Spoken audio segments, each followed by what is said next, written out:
Ang mapapanood mo ay isang bagay na hindi pa nangyari sa buong kasaysayan ng base jumping. Ni minsan, hindi pa. Ang unang mga namatay sa base jumping ng 2026 ay halos hindi kapanipaniwala. Maligayang pagdating sa sukdulang hangganan.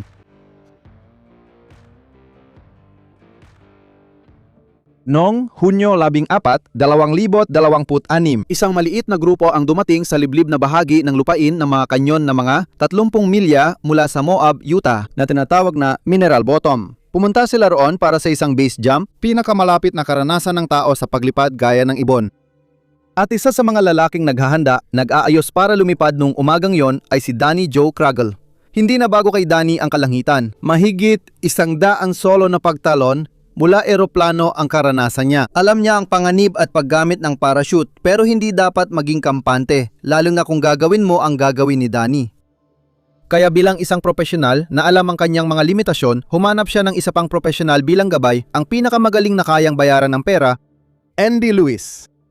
Umagang iyon, bandang 8:00, malambot pa ang liwanag sa disyerto. Kalmado pa ang hangin sa kanyon noong umagang yon. Sa isang lugar sa Arizona, tinitingnan ng pamilya ni Danny ang isang selfie na ipinadala niya sa kanila kung saan siya ay nakangiti, malapit nang matupad ang isang layunin na matagal na niyang pinapangarap. Nagsuot na ng harness si Danny. At kung pagbabasehan ang mga dating kliyente, may malinaw na kaming ideya kung ano ang itsura niyon. Isang lalaki na tumalon kasama ang guide na si Andy Lewis ang nagkwento na ipinaliwanag ni Andy ang bawat bahagi ng harness at siniguradong mahigpit at maayos ang mga buckle bago siya ikabit sa rig. Maingat pa rin, naglakad sina Danny at Andy sa gilid, si Danny sa unahan, Andy sa likod at may harness na nag-uugnay sa kanilang dibdib at likod. May parachute sa likod ni Andy na may extraction line handa sa exit point. Sa 280 talampakan, sa ibaba nila may slope ng basag na sandstone na tinatawag ng mga lokal na talus. Pagkatapos tumalon sila, biglang humigpit ang extraction line sa likod nila. Napunit ang lalagyan sa likod ni Andy. Lumabas ang parachute sa umagang hangin ayon sa plano. At sa unang segundo na yon, nakuha ni Danny Kragel ang mismong binayaran niya ng $999 para maranasan. Parang nawala ang lupa sa ilalim niya at ang mga pader ng bangin ay umangat, kumikislap na pula sa unang liwanag ng araw. Lumalakas na ang hangin sa kanyang tainga at naramdaman ni Danny ang kilig na tanging paglipad na parang ibon lang ang makakapagbigay sayo. Karaniwan lang ito, tahimik lang. Sa lahat ng nakikita, ito ay isang umaga na parang alinman sa daan-daang umaga na nauna rito. Walang sinyales noon na iba ang pagtalon ni Andy kumpara sa 1,000 beses na nagawa niya. Walang bugso ng hangin. Walang babala, ligtas si Danny kasama ang isa sa pinakabiteranong base jumper sa Amerika na nakakabit sa likod niya. Maaring hindi mo kilala ang pangalan niya, pero kung napanood mo halftime show ni Madonna sa Super Bowl 2012, nakita mo na siya. Hindi mo lang alam, siya ang lalaking nakaputing tuga na tumatalon at umiikot sa 1 pulgadang linya habang kumakanta si Madonna sa likod niya sa harap ng 114 milyong tao. Hindi alam ng karamihan na pinapanood nila ang isang lalaking magpapabago sa pag-unawa sa kung ano ang kayang malampasan ng katawan ng tao. Pero ang lalaking nasa entablado na yon ay hindi gumagawa ng isang stunt. Ginagawa niya sa harap ng buong bansa ang parehong bagay na ginagawa niya buong buhay niya. Naglalakad siya sa gitna ng kontrol at kapahamakan na parang madali lang. At kahit nakakaliw pa nga, pinagkakatiwalaan ni Danny si Andy ng kanyang buhay dahil sa mga nangyari ilang taon bago ang bangin at kanyo na ito. Matagal bago pa man magsuot ng parachute si Andy sa kanyang likod, nahumaling siya sa isang bagay na parang katawa-tawa para maging totoong sport. Isipin mong maglatag ng webbing na kasing lapad ng hinlalaki sa pagitan ng 2 anchor point. Susubukan mong maglakad dito, tinatawag itong slacklining. Sa atin, malaking achievement nang makarating mula dulo ng anchor point hanggang kabila ng hindi nahuhulog. Pero naisip ni Andy, paano kung tumalong ka dito na parang trampoline? Paano kung kaya mong mag-backflip dito? Wala pang nakagawa nito noon.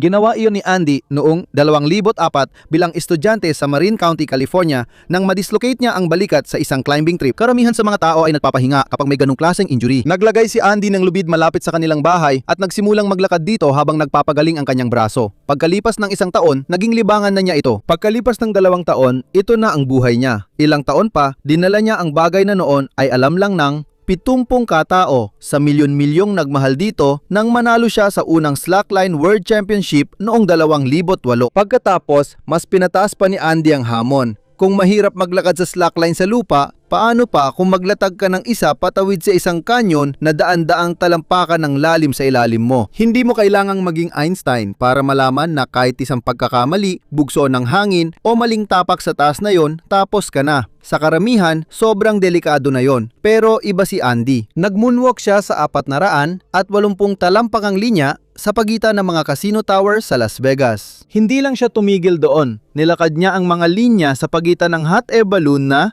4,000 talampakan ang taas at ginawa niya ito mahigit 100 beses. 100 beses. Tumawid siya sa highline na walang leash o harness. Para maiwasan ang trahedya sa maling hakbang, nagsimulang magsuot ng base parachute habang nag-slackline.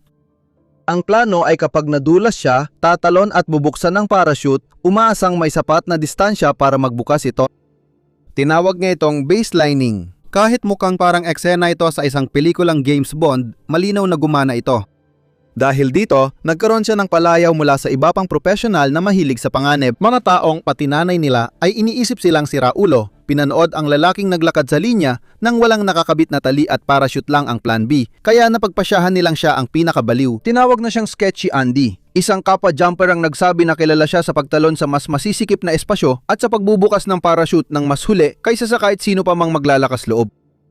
Kahit may ganung palayaw, natuklasan ng mga nakatrabaho si Andy na isa siyang pinakamaingat at sistematikong lalaki sa esport. Kalaunan, hindi na lang pinapanood ng tao ang mga stunt niya, nagtatanong na rin kung pwede silang turuan. Sa loob ng maraming taon, kadalasan ay hindi ang sagot. Para maintindihan kung bakit, dapat mo munang malaman kung ano ang base jumping. Ang mga skydiver naman ay tumatalon mula sa eroplano. Ang mga base jumper naman ay tumatalon lang mula sa matataas na bagay, mga gusali, tore ng antena, tulay at bangin. Yun na ang buong esport.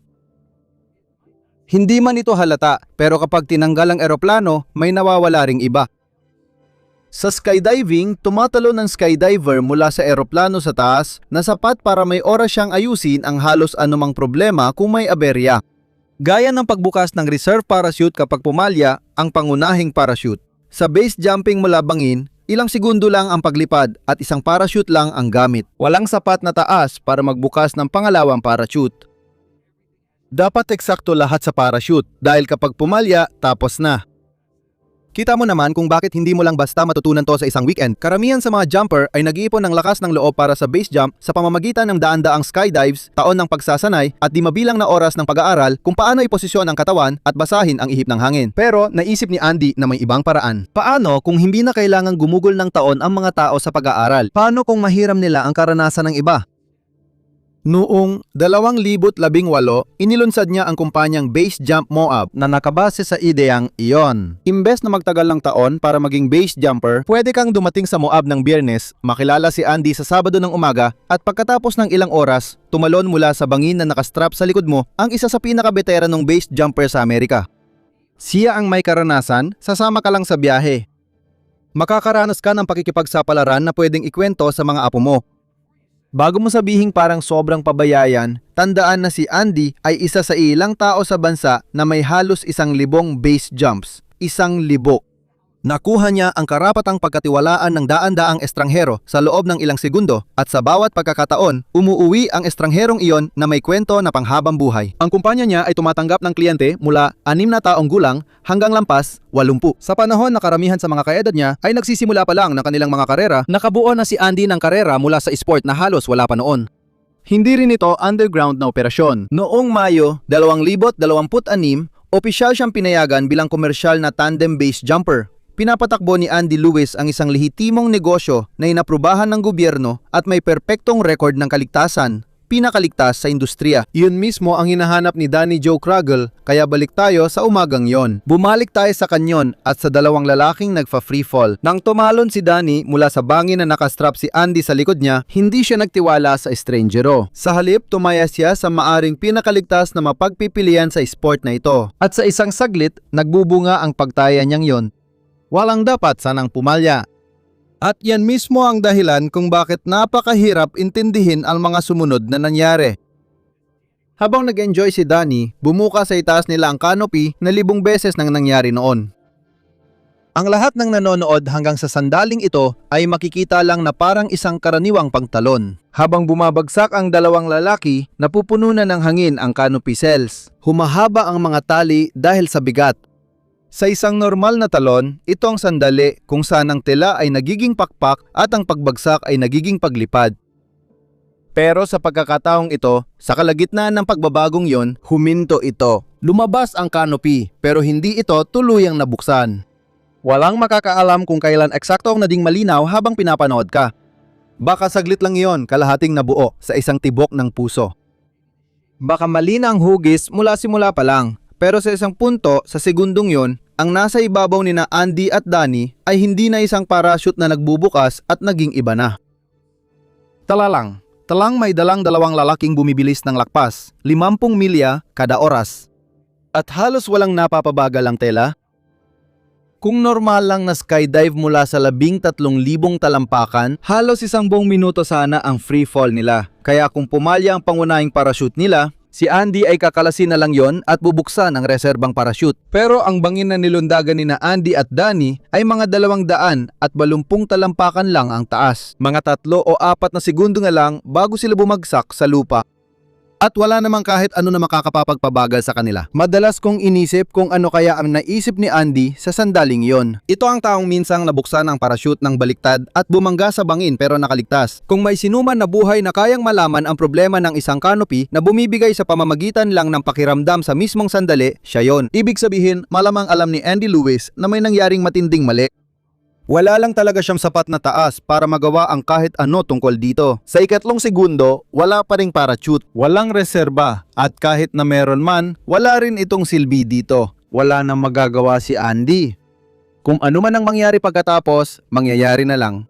Biglang bumagsak ang dalawang lalaki sa dalisdis ng bato sa paanan ng bangin. Sa bangin, nasaksiyan lang ng grupo at kaibigan ni Andy ang pangyayari dahil ang tandem jump ay kailangan ng mahigit 2 tao. Kailangang humawak ng lubid sa gilid at laging tumatalon si Andy at ang grupo niya.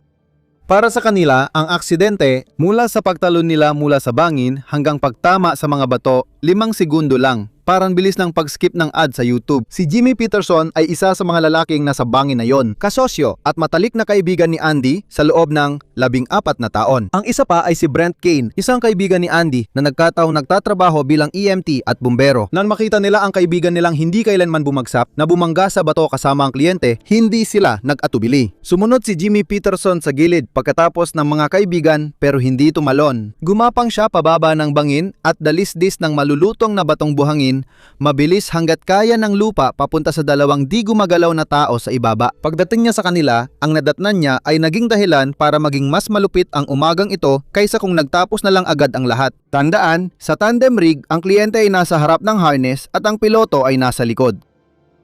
Ibig sabihin, nakaharap sa mundo si Danny habang nasa likod niya si Andy. Ito ang setup na gamit niya sa lahat ng kliyente. Kaya nang bumangga ang dalawa sa matarik at tulis-tulis na dalisdis ng sandstone sa bilis na lampas, 50 milya kada oras. Hindi pantay ang pagtama ng 2 lalaki sa mga bato. Si Denny Joe Kragel, salamangkero ng kanyang apo. Ang lalaking nagpadala ng nakanghiting selfie sa pamilya, ilang oras lang ang nakalipas ang tumanggap ng buong bagsik ng banggaan. Pumanaw siya agad-agad. Sa isang sandali, sa mataas na bahagi sa itaas nila, siguradong inakala ng kanyang mga kasamahan na nawala na silang dalawa. Pero buhay pa si Andy Lewis. Pero pansamantala lang, 5 segundo lang ang pagbagsak, pero 3 oras siyang naghirap pagkatapos. Ang susunod sana ay ang tinatawag ng trauma doctors na Golden Hour. Isa sa mga lumang alituntunin sa emergency medicine ay mas mataas ang tsansa ng buhay ng isang taong malubhang nasugatan kung makarating siya sa operating room sa loob ng 60 minuto matapos ang insidente.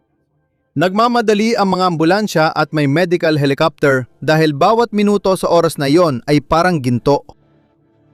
Kung si Andy ay bumangga sa mga bato sa downtown Salt Lake City, maaring narating siya ng trauma team sa 15 minuto. Sa karamihan ng rural America, mga 30 hanggang 40 minuto lang, pinakamahaba na. Pero bumagsak si Andy sa Mineral Bottom, Utah. Isa ito sa mga natitirang tunay na dead zone sa Amerika.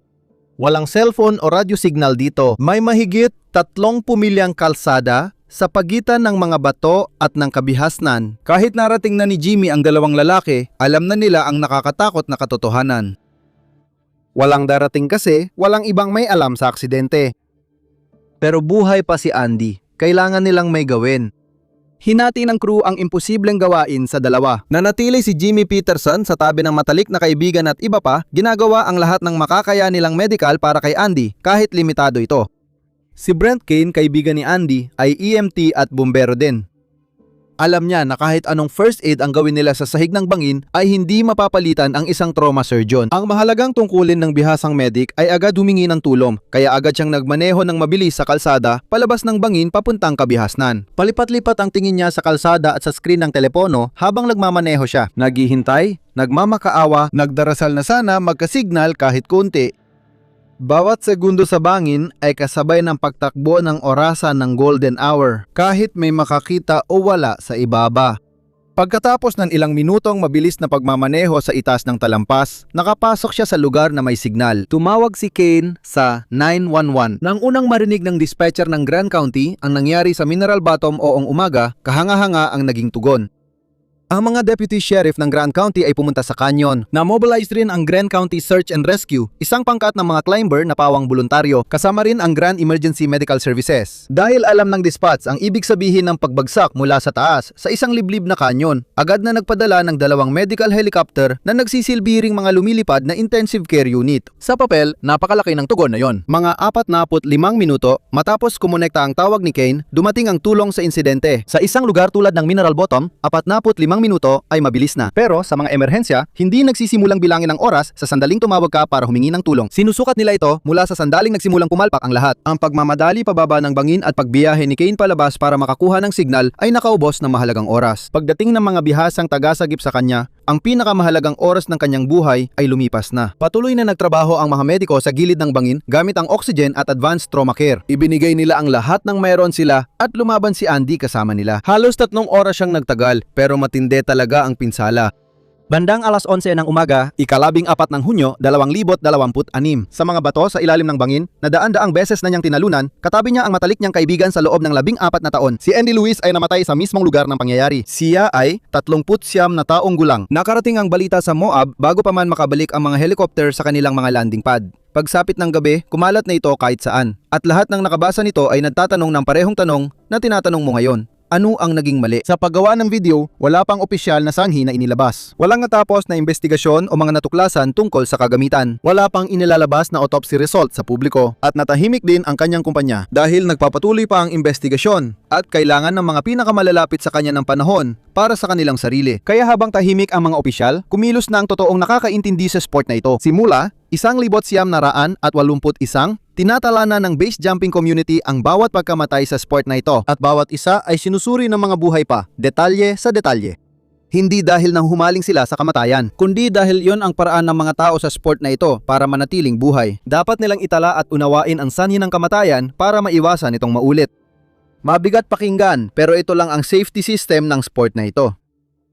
Pagkalipas ng ilang oras, nakatutok na ang sistema sa Mineral Bottom. Sinimulang suriin ng mga jumper na dekada na sa sport at nakalipad na sa mismong bangin na yon ang bawat detalye ng 3 segundong paglipad sa bangin. May nagtatanong kung deployment sequence ang nagkaproblema. May iba namang nagtanong kung may nangyari sa unang bahagi ng segundo matapos tumalon mula sa bangin. Wala pa ring kasunduan kahit ang mga taong dekada na ang karanasan at libu-libong beses nang nag-impact ng parachute ay di masabi kung ito ang pagkakamali ni Andy. Sa totoo lang, tingin ko yun ang pinaka nakakabagabag na bahagi ng buong kwento na ito. Paano ka matututo kung ang aksidente ay hindi naman dapat nangyari? Hindi lang yon ang nakakabahala sa kwentong ito. Habang sinusuri ng mga tumalon ang 3 segundong yon, may iba ring nagtatanong ng mas simpleng tanong. Kailan ang huling pagkakataon na may namatay sa isang tandem base jump? Sigurado, sa isang sport na ganito kadelikado, nangyari na ito dati. Kaya binalikan nila ang talaan ng mga naitalang pagkamatay, pero wala ni isa roon. Wala ni isang tandem base jump. Sa buong naitalang kasaysayan ng sport na ito, hindi pa ito kailanman nangyari. Ika-14 ng Hunyo, 2026 ay pinaniniwalaan. Pero mag-iingat ako dahil walang opisyal na ahensyang nagtatakda ng ganitong record. Ito ang unang beses na may nasawi sa komersyal na bahagi ng pinakamapanganib na air sport sa mundo. At ang lalaking bumasag sa record na yon ay siya ring mas malaki ang naambag sa pagbuo nito kaysa kaninumang nabubuhay. Marahil kaya, kasabay ng tanong ng mga tao kung ano ang nangyari, nagtanong na rin sila ng iba pa. Kailangan ba talagang may ganitong talon? Si Andy Lewis ay nagbayad bilang customer sa isang base jump. Para sa iba, nababago nito ang lahat dahil bago pa man sumapit ang Hunyo 14. May problema na ang base community sa inaalok ni Andy. May ilan pang tahasang tinawag ang tandem base na pinakabobo sa mundo. Hindi dahil galit kay Andy. Marami sa kanila ay matagal na niyang kaibigan sa paglipad at labis ang respeto sa kanya. Naniniwala rin sila na dapat paghirapan ang base jumping. Sa kanilang palagay, ang base jumper ay kailangang mag-aral ng maraming taon para matutunan ang mga batayan at makabisado ang hangin sa bangin na tatalunan. Kailangan nilang basahin ang listahan ng mga namatay at malaman kung ano ang papasukin nila. Ang isang pasahero sa tandem jump ay hindi kailangang gawin lahat ng iyon. Si Danny ay tumalon ng mahigit 100 beses mula sa eroplano. Kahanga-hanga ito. Hindi pa siya nakalipad gamit ang base canopy, kaya malamang sa napakaikling sandaling iyon ay wala siyang ideya kung ano ang naging mali. Pumirma lang siya ng waiver, nagbayad ng $179 at halos inilagay ang buhay niya sa ibang tao. Ang buong pagkakaintindi niya sa panganib ay batay lang sa katotohanan ginawa na ito ni Andy ng 1,000 beses. Tandaan, nagawa na ito ni Andy ng 1,000 beses. Halos 8 taon nang umaandar ang operasyong ito. Tiningnan mismo ng pamahalaang federal ang operasyong ito at binigyan ito ng kanilang basbas. Nakauwi ng ligtas ang mga 6 na taong gulang. Ligtas nakauwi ang mga 80 anyos. May ilang kliyente ring umalis na may higit pa sa isang kwento. Isang babaeng tumalon kasama si Andy matapos mamatay ang kanyang ina ang sumulat na tinulungan niya akong padalingin ang puso ko noong nasasaktan ako. Si Hailey Ashburn, partner ni Andy, ang nagbigay ng pinakasimpleng depensa matapos mamatay si Andy. Hindi niya sinabing ligtas ang sport na ito at walang nagsasabing ganoon sa base jumping. Sinabi niya na may karapatan ang bawat isa na piliin ang panganib na gusto nilang pasukin at na ipaglalaban ni Andy ang karapatang yon hanggang sa kanyang huling hininga at ginawa nga niya. Kung ang tanong ay ligtas bang gawin ang tandem base jumping, halos 1 dekada ng oo ang sagot ni Andy Lewis. Pero 1 linggo ng umaga noong Hunyo, hindi na ito ligtas. Ang mga pagpupugay para kay Andy ay nagmula sa iba't ibang panig. Si Thomas Huber ay isa sa mga pinakasikat na mountaineer na nabubuhay pa. Siya ang tinawag na pinakabaliw sa amin. Labis na lungkot si Jimmy Peterson, ang kaibigang nagmamadaling bumaba sa dalistis na iyon at nanatili sa tabi niya hanggang huli. Pero ang pamilya ng lalaking nagtiwala kay Andy ng kanyang buhay ang nagbigay ng pinaka nakakagulat na tugon sa lahat. Dahil alam ng lahat kung ano ang kasunod kapag namatay ang isang nagbabayad na kliyente sa isang komersyal na operasyon. Dumarating na ang mga abogado at demanda. May isang taong napagbubuntunan ng sisi. Iyan ang karaniwang inaasahan na nating mangyari. Pero hindi yon ang nangyari dito. Si Kelly, asawa ni Danny, ay hayagan na magsabing hindi niya sinisi si Andy. Naiintindihan niya ang mga panganib na tinanggap ng kanyang asawa bago pa man siya umakyat sa bangin na yon. Hindi ito kapabayaan para sa kanya, kundi isang trahedya. Nawala sa kanya ang lalaking 43 taon niyang kasama. Iniwan ni Denny ang 2 anak niyang babae. Hindi niya balak sumikat sa extreme sports. Siya ay 68 anyos, matagumpay na negosyante mula Arizona na may matagal ng pangarap. Inilarawan siya ng kanyang pamilya bilang isang taong may kahangahangang sense of humor na nagpapagaan ng pakiramdam ng lahat saan man siya pumasok. Ang paborito niyang gawin sa buong mundo ay ang magpakita ng mga magic trick kasama ang kanyang apo na babae. Ngunit ang pamilya ni Andy ay nawala ng isang anak na lalaki, isang kaibigan, isang kasama. Wala silang nakitang silbi sa paggawa ng ikatlong trahedya sa korte. Sa tingin ko, pambihirang kabutihang loob yon. Ibang pagtanggap ng panganib kapag maayos ang sitwasyon. Ibang usapan na ang tanggapin yon kapag hindi na nakauwi ang mahal mo sa buhay. Ilang oras bago ang pagtalon, nagpost si Andy ng isang huling video. Gumawa ng paikot na pagsisid sa Pulang Batong Canyon, sinusubukan ng rope swing at sabik sa darating na season. Nagpasalamat siya sa mga drone operator at nagtapos sa pahayag na ito.